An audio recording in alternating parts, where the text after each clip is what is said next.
L'enjeu de maîtrise des ravageurs en verger biologique reste très important, surtout dans la région méditerranéenne. On essaye aujourd'hui de sensibiliser les producteurs à diversifier les parcelles, donc à mettre plusieurs espèces cultivées ou à intégrer éventuellement des bandes fleuries qui peuvent donc augmenter la biodiversité dans leurs parcelles.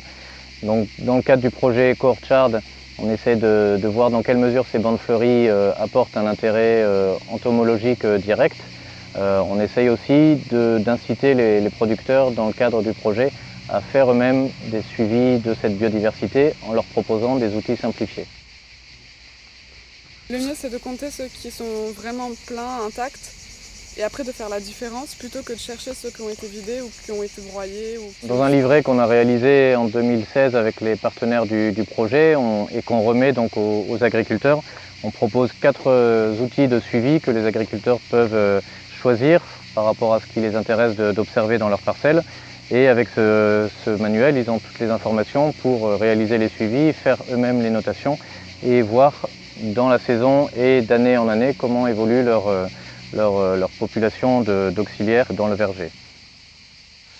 Le passage en bio n'a pas été très difficile, juste grâce à la biodiversité que j'avais commencé à pratiquer contre le psylle du poirier. C'était à la fin des années 80. On s'apercevait que les traitements chimiques ne marchaient pas, donc il fallait préserver les punaises, les prédateurs de psylle. Le psylle, ça a été le précurseur presque de la biodiversité. Depuis l'an dernier, j'ai pu faire des battages et d'autres contrôles. C'est que des ravageurs, il y en a, mais il n'y a jamais de dégâts parce qu'il y a un tel équilibre dans le verger. Ouais.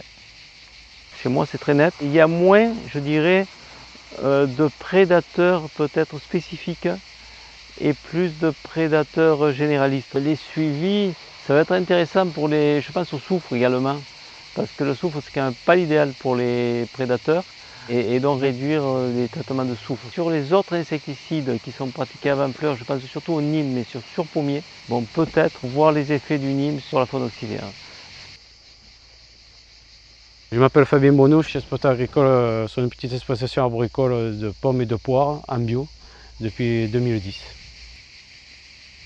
L'intérêt que je vois à la carte de prédation du Carpocaps, c'est de connaître ma biodiversité, savoir ce qu'elle peut apporter à mon verger, dans sa quantité, dans sa qualité, et aussi pourquoi pas à terme éviter des traitements et peut-être changer mes pratiques.